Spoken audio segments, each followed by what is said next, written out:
just got here for day 2 of She Speaks, and let me tell you, it has been so awesome. Let me get my arm resituated here.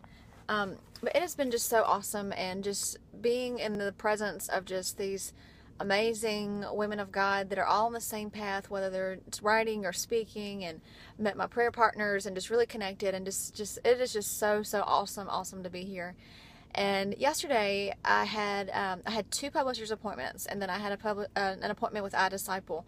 And you know, I was so nervous. I was like, my hands were shaking. I was so nervous, and I had my first appointment, and it went really well. She just so down to earth, made me feel so just comfortable to be sitting there, and completely took my nervousness away, and we really connected. Then I had my iDisciple one. I just really wasn't sure. I mean, it was kind of, you know, it will or it won't be. I mean, I don't know. I'm not sure about that one.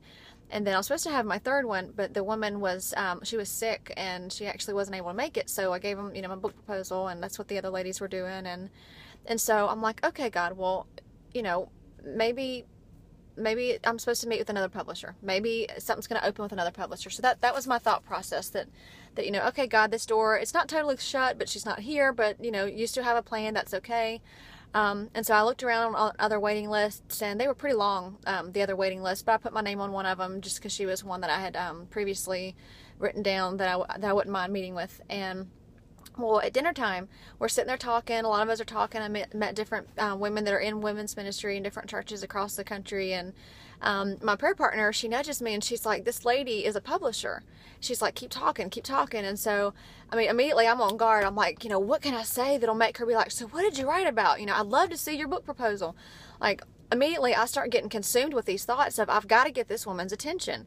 And so, and in my mind, I'm like, you know, okay, God, if this is what you want, Lord, let it be something that's said, whether it's from one of the other girls or something that I say. You know, I started making it about me, instead of listening to this woman talk about her child and her issues with infertility. And immediately I made it about me. And, you know, when Christine Caine spoke last night, she's with Hillsong, and she travels all over. She was really awesome. I honestly had never heard of her until last night, but she was awesome. And she said something about us exploiting the bride of Christ, his church, exploiting his church for our own benefit. And at that moment, I'm like, yeah, that's awful. I can't believe people that do that. You know, that's just terrible. Why would you exploit, you know, God's church for your own benefit? Well, then I got home, got to the hotel and everything. I had a hard time sleeping. I fell asleep. This morning I woke up, and those words immediately popped into my mind.